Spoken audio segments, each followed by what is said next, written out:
My name is Sera Callen.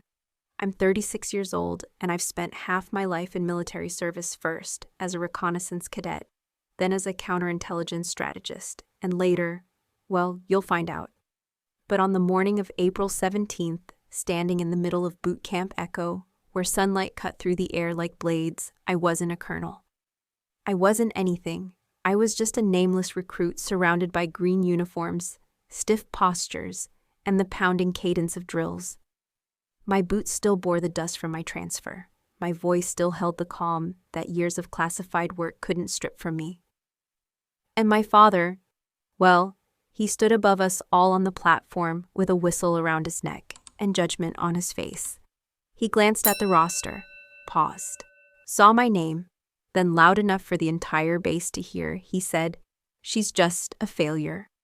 Unfit for service." The words cut cleaner than the sun. A ripple of laughter followed. Cadets shifted, exchanged glances. The command instructors didn't even blink. They'd seen hazing before, but not like this. I didn't flinch. I didn't correct him. I didn't need to. Because I didn't come here for redemption. I came here for truth. Later that afternoon, during the final assessment, we were paired off for combat simulation.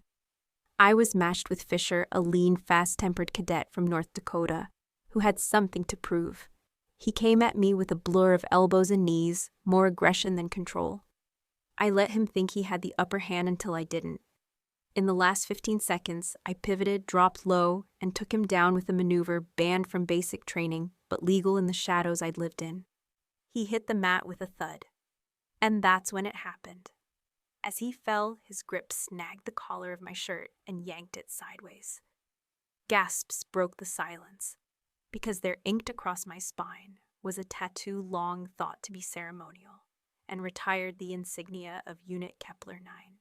Not many knew what it meant, but Commander Halston did. He was passing behind the crowd of cadets, clipboard in hand, expecting nothing.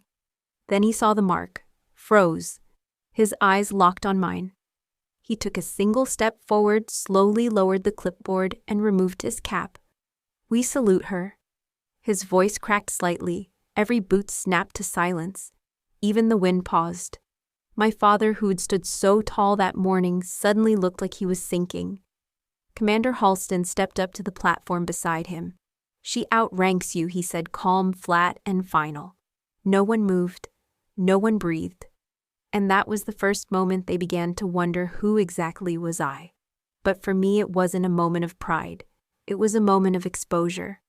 Because that tattoo burned into my skin after a mission that never officially happened, wasn't supposed to exist anymore.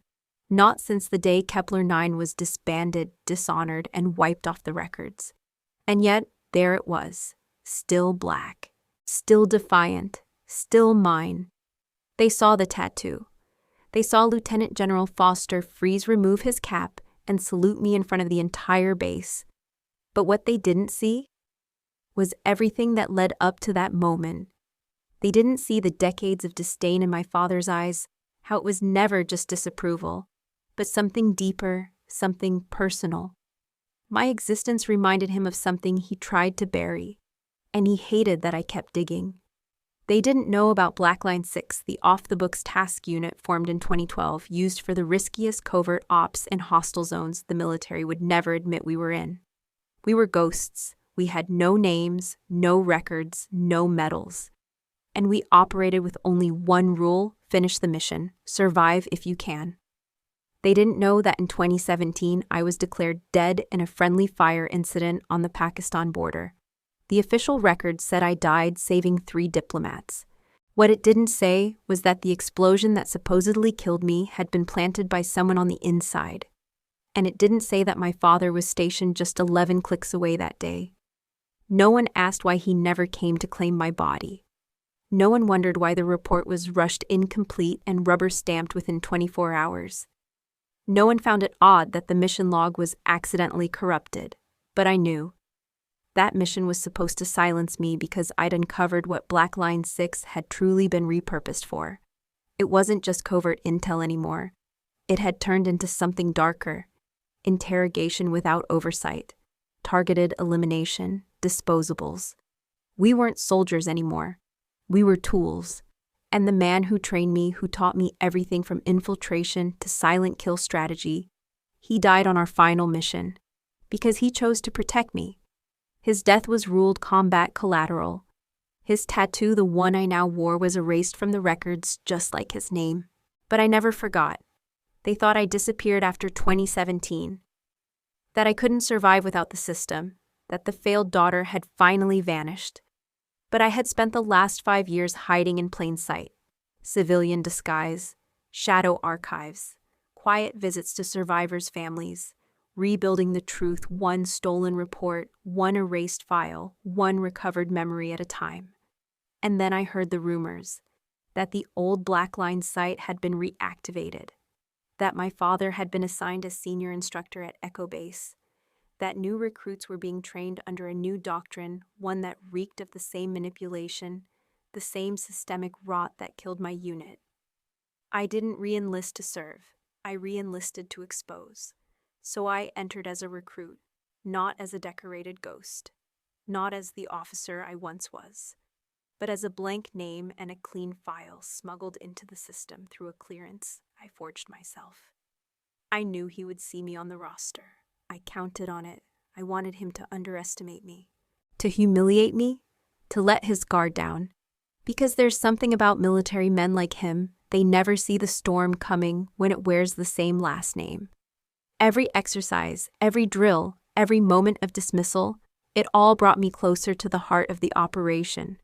I was mapping the new version of Blackline from the inside, identifying every name, every face, every silence that echoed the past. So when Foster saluted me, that wasn't the moment that changed everything. That was the warning shot. Because what they still didn't know was this: I hadn't just survived. I hadn't just returned. I had plans. Plans to dismantle every twisted remnant of the program that stole my team, erased my mentor, and buried me in a file marked honorably deceased. This wasn't revenge. This was correction. And it had already begun. My name wasn't on the door. No rank, no title, no history. Just the label Internal Policy Advisor assigned for observational support. To anyone reading that file, I was bureaucratic clutter, someone the upper brass sent in to improve morale metrics or reassess chain of command protocol. A nuisance, a policy patch. Harmless, exactly what we wanted. Only one man at Echo Base knew who I really was. Lieutenant General Foster. He had served with Falco, the man who trained both me and my father, the man who died in the same explosion that the reports say killed me. But Foster knew that was a lie. He helped cover it, and now he was helping undo it. He met me at the helipad, away from cameras. His face hadn't changed much, still weathered from decades, in the field eyes sharp, but carrying weight in the silence between words. "You'll work from Sector C," he said. "No clearance above Level 3. You'll observe drills, behavior, discipline, nothing else. Keep your head down." "I understand," I replied. "No one can know you're here under false identity. No one can know who trained you. Not yet." I gave him a single nod. "Let them think I'm just a ghost of policy." He almost smiled. "They already do." The quarters they gave me were in the older wing, dim lighting, stiff sheets walls that whispered old rumors. It suited me. I didn't need comfort. I needed shadows. On my first day, I walked past 10 officers without so much as a second glance. To them, I was just another bureaucrat sent to check boxes. No salute, no questions. Just dismissive nods and half-finished greetings. Perfect. I watched their routines. I memorized names. I learned who played politics, who played soldier, and who played both. And slowly I started finding the cracks. They had resurrected pieces of Blackline, but differently, smarter. Hidden behind training modules labeled as Tier 4 isolation drills. Optional, volunteer-based. But I knew that language. It was how they disguised conditioning exercises, psych pressure, disinformation, tolerance, loyalty, rewiring. And it was being run by someone named Colonel Drescher. The name wasn't familiar, but the methods were. I requested access to training footage under policy review protocol. The request was denied. Twice. On the third time, Foster handed me a drive in the mess hall, slid it across the table like it was nothing more than sugar packets. "No trace," he muttered. "You get 1 hour." That night, I locked my door and plugged it in. The footage was grainy, clearly extracted through an internal relay, but what I saw boiled my blood. Recruits blindfolded in confined boxes. Forced isolation. Simulation of betrayal by command structure. One of them broke into tears and begged to be reassigned. The instructor off-screen replied coldly, "If you're not ready to be forgotten, you're not ready to be used." Falco used to say, "We train warriors, not machines." This was something else. This was manipulation as doctrine. I closed the file. I didn't cry, I didn't scream, but I did remember. I remembered the first time I sat in a steel chair, told to forget my name. I remembered Falco slamming his fist on the desk and refusing to allow it. I remembered the difference between training for duty and training for disposal. Someone had blurred that line, and I was going to expose them. The next morning, I filed a benign policy suggestion review inter-unit transfer wait times for long-term trainees. It was a cover, a way to reach those recruits quietly, learn their real stories. Within hours, I received an anonymous message under my door. "Policy won't save them. And it won't save you either." They knew I was watching. Good. Because I was just getting started. I saw my father again for the first time in 12 years. He didn't flinch, didn't pause, didn't even look me in the eyes. Just a quick glance, the kind you'd give a malfunctioning printer, followed by a sentence laced with razor blade indifference. "Paper pushers don't last long out here. Don't slow us down." Then he turned to bark orders at a young sergeant as if I wasn't even there. No recognition, no curiosity, no surprise. But I wasn't surprised either. He'd erased me once before. I still remember the morning I was pulled from Obsidian just days before the final phase. No warning, no explanation. The file they handed me had one cold line in black ink, psychologically unfit following combat exposure. It wasn't true. I had passed every evaluation, exceeded every mark. Even Falco himself had said she's the best I've trained in a decade, maybe longer. But that was the problem. Falco chose me, not him. And my father couldn't stand it. He was a veteran, a decorated officer, revered by juniors, feared by enemies, a man of steel reputation. But behind closed doors, he was brittle, especially when it came to legacy.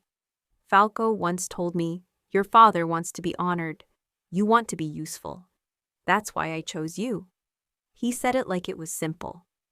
But it wasn't. I didn't just inherit his name, I inherited his shadow.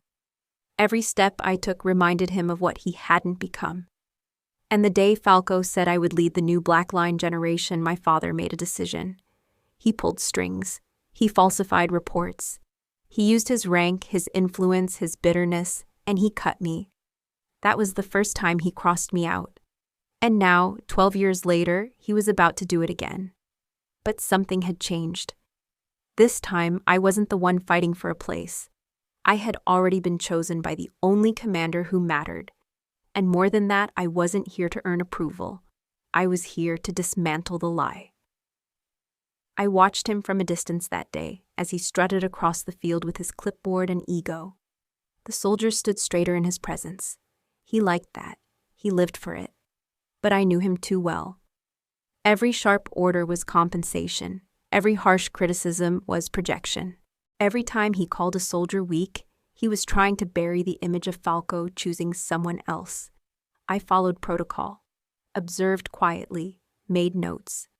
Then came the afternoon simulation, what they called Loss Protocol Response Drill. It was designed to test how a unit functions after losing its leader. But my father rewrote the script. Instead of focusing on team cohesion, he berated a young lieutenant for hesitating during a decision window. He shouted in front of everyone, tore the man's file in half, and told him he'd never wear command stripes again. All part of the lesson, he said. It wasn't. It was personal. It always was. Later, I filed a silent report. I flagged the behavior, not the man. I didn't want him removed. Not yet. I wanted him visible. I wanted others to start seeing what I had seen all along. That his leadership was performance. That his legacy was paper. That he led by erasing others. That he had cut me out once, and in doing so, had cut his own future short. Because now I was the one with the pen. And this time, he wouldn't survive the edit. They put me in Bravo unit. That's where they dump the ones who can't run a mile without coughing up their lungs or fire around without closing their eyes. Our gear was outdated. Vests that barely fastened. Comms with static. One rifle came with no firing pin. Another had a warped barrel. They didn't hide the sabotage. They made it feel like a joke. Sergeant Madsen, the training officer assigned to us, never read the drills aloud. He gave vague orders and changed them mid-course, only to later accuse us of disobeying protocol. He pitted us against alpha teams in impossible matchups, combat sim rounds that weren't balanced terrain, that wasn't briefed. Once they sent us into a night operation with one NVG set for 5 soldiers. Madsen said it was a test of adaptability. Fisher laughed. Fisher always laughed. He was the loudest one in the unit. Lean-build hair, always wet with sweat. Eyes scanning for trouble, he could light on fire. "Hey, Callen," he shouted one morning on the range. "You here to grade us, or do you need us to remind you which way the barrel points?" A few of the others chuckled. I didn't flinch. Falco taught me what to do when someone tries to draw a reaction out of you. Don't waste words. Make them regret asking. I loaded a single round. Adjusted the faulty scope. Took a breath. Fisher kept sneering. Well, still figuring it out, I angled slightly, fired, without raising the stock fully to my shoulder. The shot cracked. The target 100 yards away split through the bullseye clean. The sneer stopped. Even Fisher's smirk tightened, but Madsen didn't say a word. He logged the shot as misfire. They weren't just trying to test me. They were trying to erase me again. The subtle hostility wasn't just from Fisher. It came from the instructors, the evaluation officers, the logistics staff. My paperwork always arrived late. My ammo supply got miscounted every other week. Someone swapped my boots once with a smaller size. It was the kind of sabotage you couldn't report without sounding paranoid. But it was real, death by 1,000 cuts. And still, I said nothing. Because I'd learned that the best way to expose a system isn't to yell about it, it's to survive it. Long enough for it to reveal itself. And something bigger was happening beneath the surface. During chow, I noticed soldiers swapping coded notes, names scribbled into trays of mashed potatoes, strange formations in sugar packets on tables. At night, someone kept slipping out of barracks without triggering the hallway sensors. Someone was running a side op, unauthorized, carefully hidden. And the name that kept surfacing, always whispered, never written, was Falco. They thought I didn't notice. They thought I wasn't built to see the angles, but I wasn't there to make friends. I was there to find what they buried. And the only way to dig it up was to let them think I didn't know how to hold a shovel. That's what Falco meant when he said sometimes silence is your sharpest weapon. So I stayed quiet, took the hits, let them sabotage every test. Let Fisher flap his gums, let Madsen keep skewing the drills. And when the moment came, when they'd give me live rounds and a blank map, I'd show them just how deeply I remembered every single lesson Falco etched into my bones. But first I had to endure their noise. Because that's what a ghost does before it returns. It watches. There was a knock at my door, 2 short, 1 long. It was the signal that the logistics reports had arrived. I opened it to find a junior aide holding a folder marked Level 5 Clearance, Internal Candidate Assignment. Wrong delivery, he mumbled. Meant for internal transfer. But it had your name on the list, so I thought. He trailed off. I took the folder anyway. Inside were documents regarding a new advanced training cohort classified off-site autonomous. A revival of the same doctrine that once defined Blackline 6. And there it was, my name.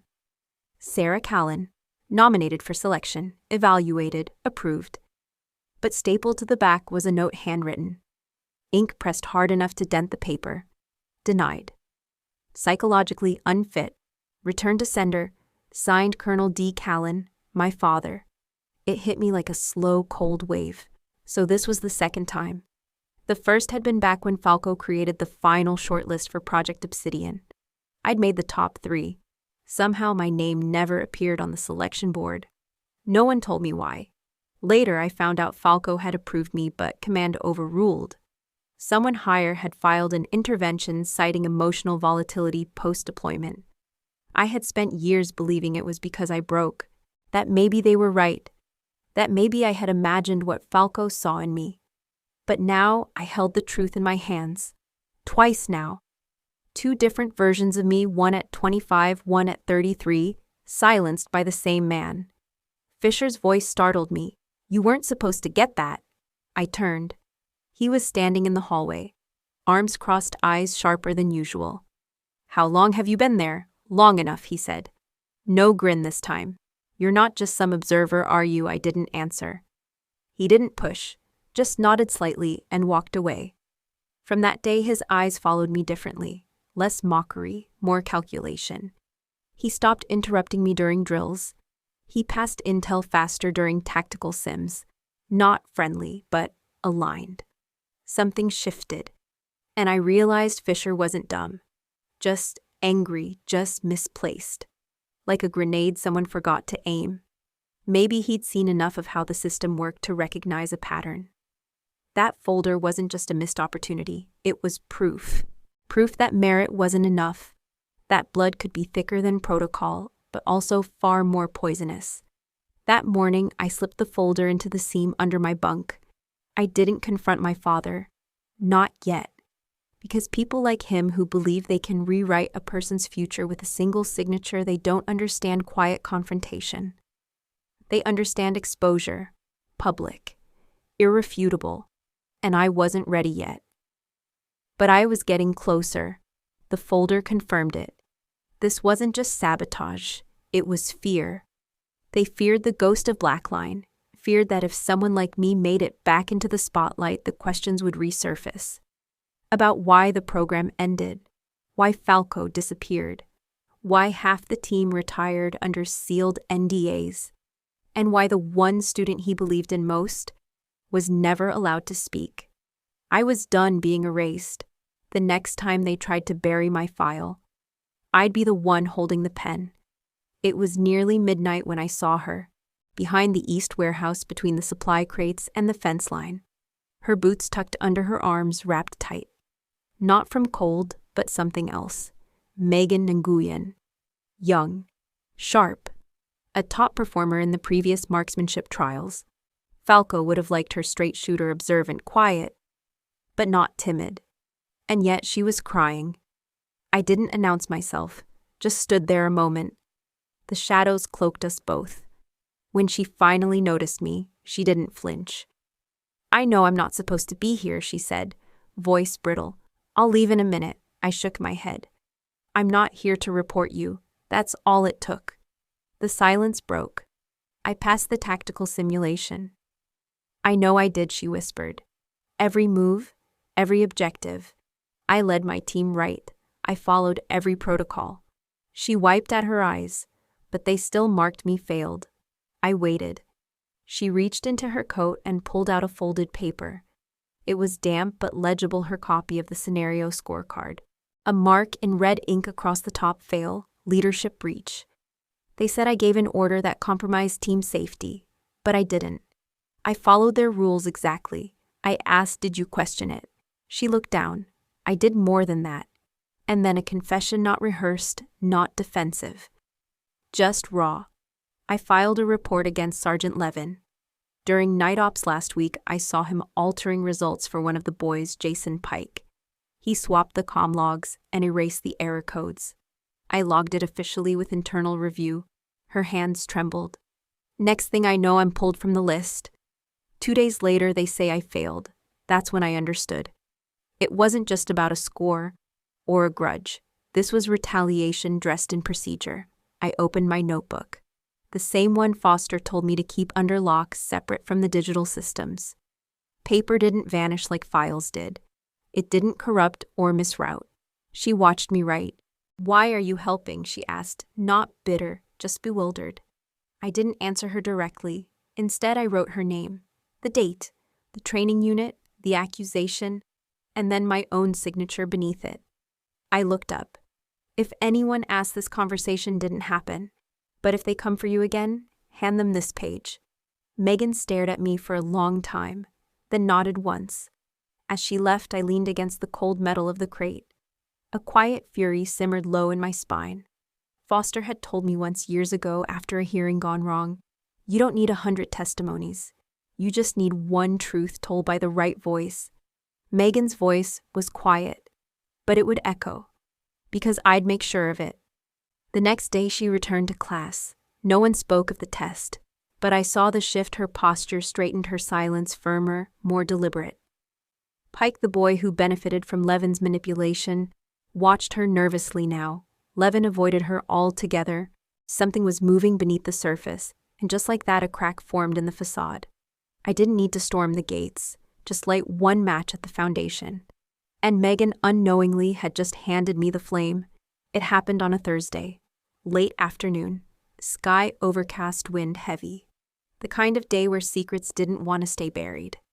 I was sitting on the far end of the weapons maintenance lot, going through the same checklist I'd done 100 times. Recoil springs, trigger groups, stock damage. That's when Fisher approached. No swagger, no smirk. Just a printed sheet of paper folded twice, creased in a way that said he'd been holding it for hours, maybe longer. He didn't speak at first, just stood there. I looked up, waiting for another half jab, another challenge, another mockery of the paperwork soldier they all thought I was. But his face was different. He handed me the page. "I wasn't supposed to see this," he said.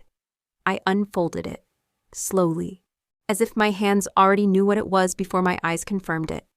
It was an internal operations log, a backup file from a classified vault. Nothing fancy, just plain black ink on department letterhead misaligned from a low-budget print queue. But what it said everything. Subject: Callen Sera. Unit Ghost Echo. Operation Blackline 6. Status presumed KEA. Date October 3, 2017.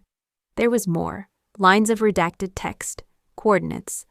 A note from a Joint Command officer recommending a closed memorial, no public record. I had seen this once before, years ago. Just once. And then I watched it vanish. Fisher had found the ghost of a file meant to disappear. I folded the sheet and slid it into my jacket. "You could get discharged for accessing that," I said quietly. He shrugged. "You know how many nights I spent wondering why you walked like you'd been in real fire, but flinched when people shouted your name? Or why Foster never corrected you no matter how far you pushed the edge?" He paused. "I thought you were pretending, acting like you were above us." His voice softened. "But you weren't pretending. You've been somewhere we can't even imagine." There was a silence between us. Then he added, "You're not just an observer. You're the only one in this damn place who already passed the test they're trying to fail us on." I didn't respond right away. Instead, I let my fingers drift across the faded ink. A memory printed. My own name flanked by death. Presumed KIO, that's what they called it. I remembered the way my blood had soaked the sand that night. The weight of the man I dragged on my back, both of us limping through gunfire. The blackout order, the radio silence. The moment Falco's voice cracked over comms, not from fear, but from helpless rage. And then the stillness. The agreement. The fake obituary. They buried me without ever seeing a body. All to protect the program, to shield the truth behind Blackline 6. I looked up at Fisher. His expression was steady now. Not of awe, but of realization. He hadn't just discovered I was once part of something classified. He had seen the full arc, who I'd been, what I'd endured, and what had been done to erase it. "You're not going to report this," I said. He shook his head. "I should," he answered. "But if I do, someone else will make it disappear for real this time." Then quieter. "You've survived too much to vanish again." He turned to leave but stopped after a few steps. "I don't think you came here just to observe us," he said. "You're here to finish something." I met his eyes. I'm here, I said, because someone crossed a line years ago. And this place, this base, is where it began. That night, I didn't sleep. I reviewed the file line by line, committing every phrase to memory. Fisher's action had changed everything. He wasn't just another trainee anymore. He was now a liability or an ally. Maybe both. Either way, we were no longer strangers on opposite sides of a classroom. We were survivors of a truth too sharp to forget. And by handing me that file, he hadn't just crossed the line. He'd chosen to stand on the other side of it with me. I didn't sleep that night. The printout Fisher gave me sat on the desk in my quarters, lit by the flicker of a dying lamp. My name. My death.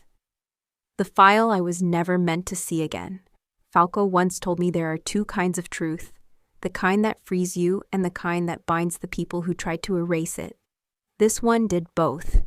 At 400 hours, I slid the document into a standard brown folder, wrote nothing on the tab. No annotations, no markings, just the original paper, still warm from being in my hands too long. I walked to the administrative wing in silence. The lights were dim. The hallway smelled of floor wax and old paper. I didn't knock when I opened the door to my father's office. He wasn't there. That part I expected. I placed the folder at the center of his desk. Then I pulled a pen from my jacket and scribbled one sentence on a torn page from my field log. This time, do you want to sign it yourself? I placed the note on top of the folder, angled so it would be the first thing he saw. And I left. No confrontation, no warning. Just the truth returned to the man who tried to bury it. The next morning, I reported for the usual observational run-through on live terrain maneuvers. Nothing had changed on the surface. Same cold glances. Same clipped instructions. But when my father entered the command tent, he didn't look at me. He looked through me, like I was a mirror he didn't want to face. There was something trembling beneath his skin. Not fear, not regret. Something deeper, older. The weight of a man who had been caught looking into the eyes of the past and realizing it never stopped watching. That evening, I returned to my quarters and found nothing unusual. No response, no message. It was 2 days before I heard anything. Foster called me in. He didn't sit, didn't smile. He said he read it. I nodded. He didn't deny it. Foster continued, but he hasn't admitted anything either. He's stalling. I stared at the wall behind him, the framed photo of the original Obsidian team. Falco stood dead center. My father 2 steps behind him. And me, absent. Always absent. I'm not here to make him confess, I said. I'm here to see if he'll finally finish the lie he started. Foster crossed his arms. You know he won't. Maybe not, I replied. But now he has to wake up every day and choose silence. That's different than hiding behind it. On the 5th day, during a closed debrief session with the training staff, my father walked in unannounced. He held the folder in his hand. The same folder. The note still tucked under the flap. He looked around the room, then placed it on the central table. He didn't say anything, just left it there, then walked out. The room went quiet. One of the junior instructors reached for the folder. Foster stopped him. Not yours to open, he said. Not yet. Later, I returned to my quarters. I opened my locker where I kept a second copy of the same file, Fisher's original. I didn't need it anymore. He had it now. And in the silence that followed his silent delivery, the burden shifted. He could destroy it. He could deny it. But he could no longer pretend it didn't exist. I had given the story back to its author. Whether he chose to end it truthfully or burn it again, that was no longer my concern. I had planted the weight in his hands. Let him finish it himself. The graduation grounds were cold that morning, though the sun had risen clear. The recruits stood in formation, boots lined with precision on gravel that still remembered the storms of nights past. I stood in the last row, no insignia, no ribbons, no name tag. Just a shadow at the edge of a ceremony I was never meant to be a part of. They handed out commendations. Unit leaders stepped forward. Fisher received his with a barely concealed glance in my direction. Megan's name was called, and I felt something loosen in my chest as she crossed the field with dignity, more than they ever allowed her to have before. Then my father took the stage. He stood behind the podium like he had 1,000 times. Voice steady, shoulders locked. The perfect image of command. He began, "There's one file I was handed but had no words to write upon it. No rank to assign. No commendation to present. It's too empty to recognize. Too vague to justify."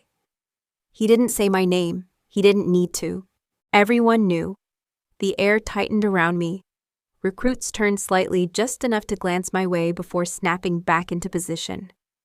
I have no remarks about Advisor Callen. There is nothing in her record I can speak to, and so I won't. He stepped down. That was it. No honor, no acknowledgement, not even a dismissal. Just silence. But before anyone could move, before the ceremony could end, another figure walked out. Lieutenant General Foster. His pace was slow, measured, intentional. He didn't speak as he crossed the platform. He didn't stop where speakers usually stood. He walked straight past the microphone, past the flags to the table of training records, and placed a red file at the center. Its spine cracked from age, the emblem faded but still unmistakable, the Obsidian crest split in half down the middle. A dozen heads turned, instructors, officers, recruits, my father. Foster didn't look at anyone but me. Then, with a voice low but steady, he said, "There was once a unit that didn't officially exist. Its members had no birth dates, no death notices, no graves, only outcomes. It was called Ghost Echo. Their final mission was Blackline 6. He rested his hand on the red file. Their commander was listed as presumed dead in 2017, but some of us never believed that. The silence shifted. It became sharper, electrified. I saw my father step forward, but Foster raised a hand, not in protest, but in command. The same gesture we were trained to obey without hesitation. Her name is Sera Callen. She led 6 operatives into a mission no one else would touch. They never came back. But she did. Broken, unseen, erased by the very hands that trained her. He paused. And she returned not to reclaim what was taken, but to protect what was left. He opened the red file. There on the top page was my photo in full tactical gear. Below it, status presumed dead. Mission debrief suppressed by order 1973B. Classification Ghost Echo Command. Foster turned toward the assembled group. You were told she was an observer, that her file was empty, but the truth was never lost. It was hidden. He looked back at me. And now it no longer is. Then he did something I never expected. He saluted, not out of pity, not as ceremony, but with the precision of someone who knew exactly what that gesture cost. And slowly, one by one, others followed.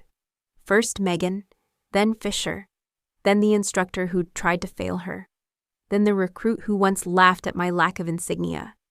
And finally, though it took him longer than it should have, my father. He didn't say a word, but his hand rose to his brow, a quiet, reluctant, bitter salute. And for the first time in 12 years, I saw his eyes not as my father, but as a man who finally realized the legacy he tried to erase now stood taller than him. When the ceremony concluded, no announcement was made, no applause followed. But the silence that remained was no longer the same. It was not the silence of omission. It was the silence of acknowledgement, the kind that speaks louder than words. The silence still hung in the air when Foster turned toward my father. He didn't raise his voice. He didn't need to.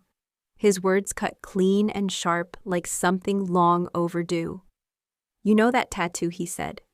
We both used to dream of earning it, but only one of us was ever chosen by Falco. My father's jaw tightened. Foster took a slow step toward the edge of the platform, then turned to face the recruits.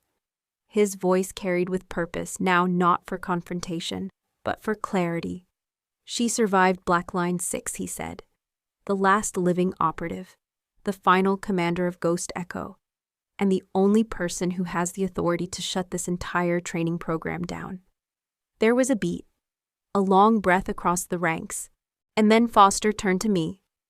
"Sera Callen," he said loud enough for every officer, every recruit, every ghost in that field to hear. "You now outrank everyone on this ground." I stood still. Every instinct in me said, "Stay quiet, stay low, don't break formation." But Foster raised his hand in salute. Not to the past, not to protocol, to me. And then they followed. One by one the officers stood. The instructors, the trainees, even the ones who once ignored me, mocked me, sabotaged my tests.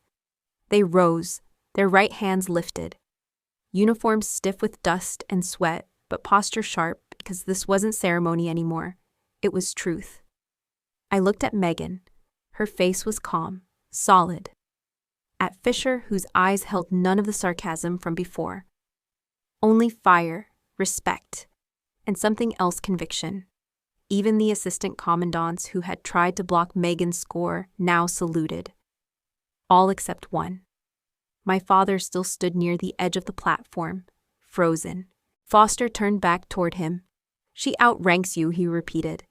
"This isn't a matter of pride, Callen. This is structure, recognition, and consequence." My father didn't respond. Didn't move. His hands clenched but not into fists. Into something smaller, tighter, as if gripping an old belief that had finally cracked. I took one step forward, just one. For the first time, I looked directly at him. And I said clearly, "You taught me the importance of hierarchy, of respecting chain of command. So now as your superior officer, stand down." He didn't meet my eyes, didn't speak. His gaze fell to the ground.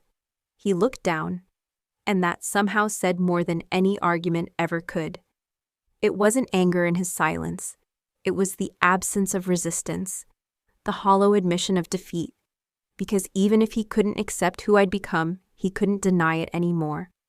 The field remained still. No one moved, until Foster walked toward the center table toward the file that had exposed it all, and with both hands closed the red folder.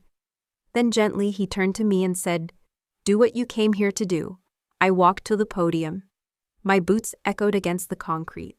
Not heavy, just real.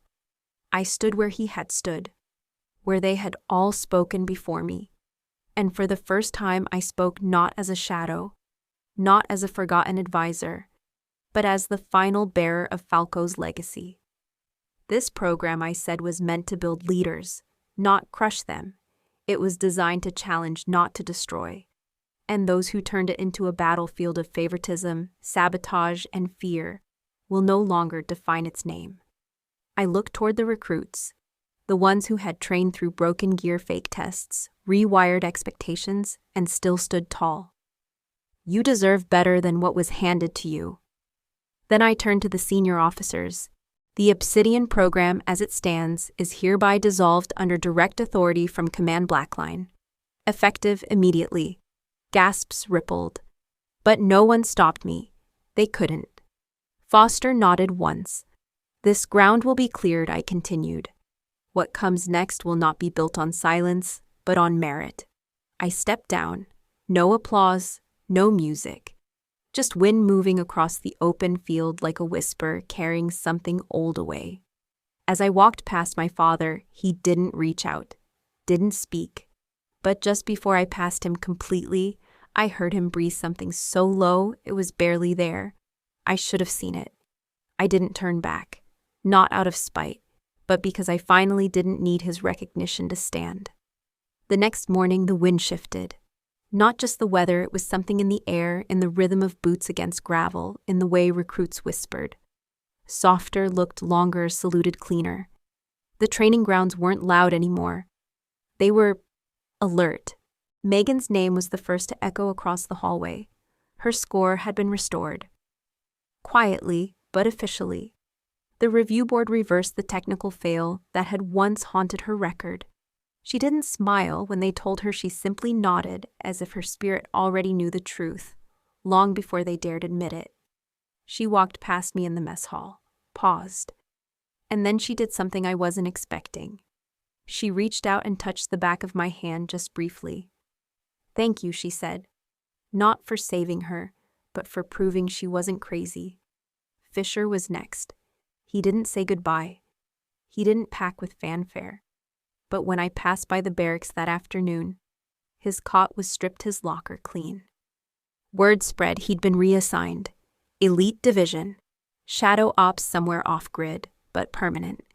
He left one thing behind, a note folded into his bunk slats. I unfolded it later. 7 words. "You never needed to prove it anyway." I placed it inside the back cover of my black notebook, the same one where I'd written Megan's testimony, where I had scribbled things I wasn't allowed to say aloud. By sunset, the names on the bulletin board had been reordered, not alphabetically, by merit. No more recommended labels pinned by favoritism. No more silent redirections by unseen hands. Everything had shifted, except for one office. My father's. It had remained locked all morning. Lights off, blinds drawn. No movement inside, but just before midnight, I walked past it again, and the door was ajar. The desk was empty, no photos, no stacks of files, no signature pen. Only a manila envelope addressed to me in precise handwriting. It was the first time he'd used my name without a title. Just Sera. Inside was a single black and white photograph, worn edges, faded grain. 2 young men in standard cadet uniform, my father and Falco, standing on a concrete platform. Falco's hand rested on my father's shoulder. Neither of them smiled. They both looked like they believed they'd live forever. On the back, scrawled in tight ink, were 10 words. He chose the wrong man back then. But not now.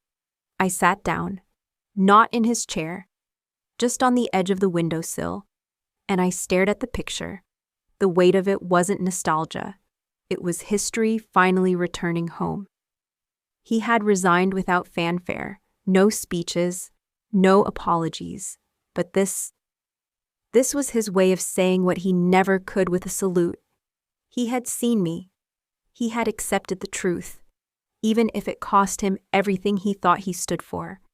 Outside, the barracks lights dimmed one by one. Someone in the training yard was still running drills. I could hear the rhythm boots against dirt, steady, precise. Someone was still trying, still believing, still training the right way.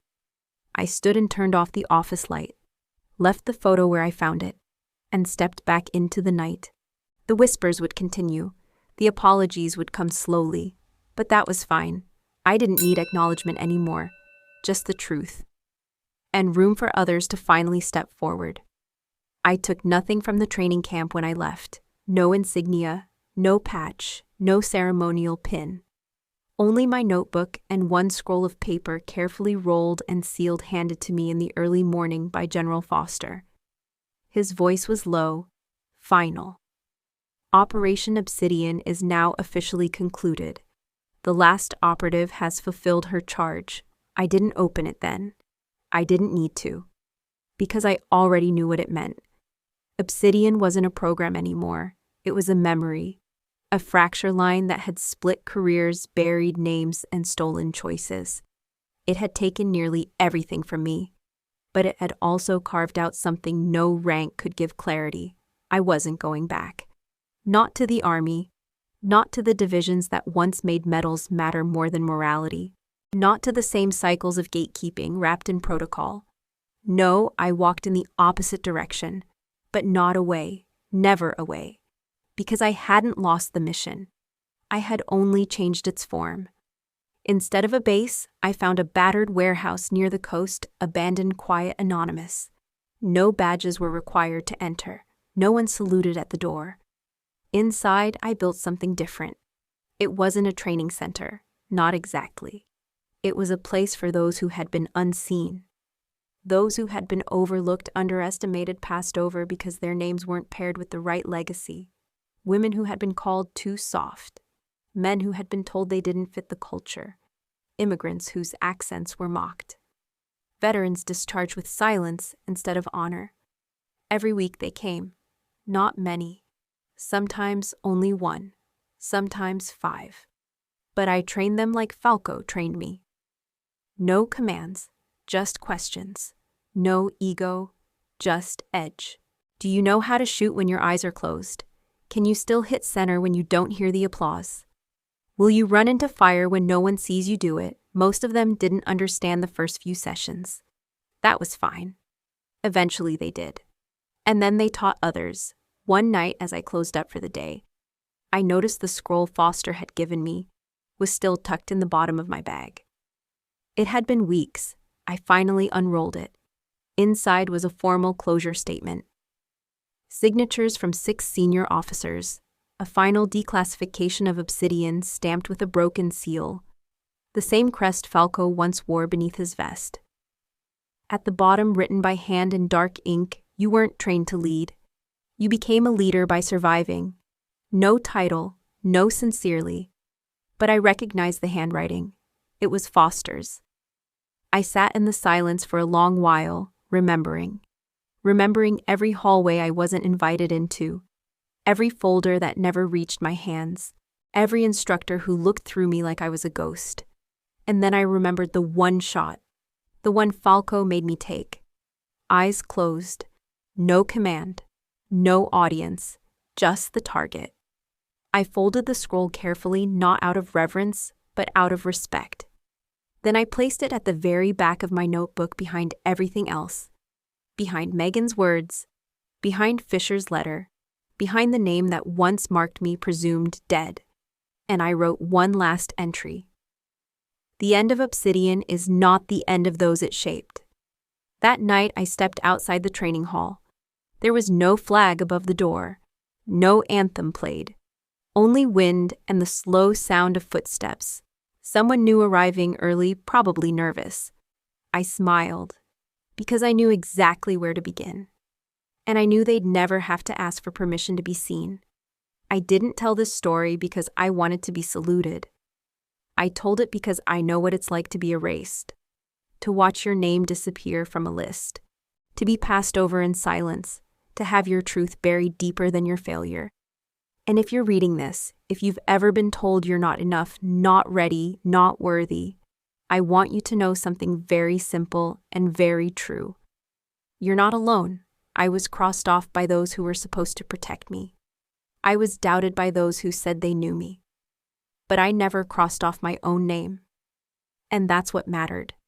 Because sometimes recognition doesn't come as applause. It comes as stillness. It comes as the moment when someone who once looked past you finally looks up and sees you, the real you, not the one in uniform, not the one in shadow, not the one they imagined, but the one who stayed, the one who endured, the one who rose. That's the you I speak to today. This isn't a message for soldiers. It's not a message for those with medals or ranks. It's a message for anyone who's ever had to stand up without being asked. For anyone who's ever had to prove they belonged in a place that never welcomed them. For anyone who walked through fire quietly and came out holding not a trophy, but the truth. You are not broken. You are not invisible. And your silence is not your failure. It is your record. Your quiet record of every time you did the right thing when no one noticed. Of every time you spoke up and were ignored. Of every time you stayed when walking away would have been easier. You don't need their signature. You don't need their permission. Because the only document that matters is the one you write every day in your actions, your choices, your refusal to vanish. So if you ever wonder who you are the one who stayed. You are the one who still shows up. You are the one who was meant to be here even if no one invited you. That is your clearance. That is your legacy. And maybe that is your command. Before we say goodbye, I want to ask something simple. Where are you watching from? Is it a quiet morning, your coffee warm in your hands? Or is it late, one of those nights when stories like this feel like company? Wherever you are, I see you. I may never know your name, but I know your story.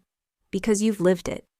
And if this story touched you, if it stirred something forgotten or reminded you of who you've always been, I hope you'll consider joining us, not just to hear more stories like mine, but to be part of something softer, something braver, A community that still believes in the quiet ones, the steady ones, the ones who don't shout but still show up. Subscribe if you'd like to stay, or simply leave a comment. Tell us where you are. We read every single one. Because behind every story is someone like you. And in case no one told you lately, you're not too late. You're not too far behind. And you're not forgotten. You are still here. And that is everything. Thank you for your time. Thank you for your heart. Carry this story with you, and when the day comes that someone tries to erase you again, write your name back in ink, in stillness, in truth. Because you never needed permission, only a reminder. We'll see you in the next story. Until then, walk on.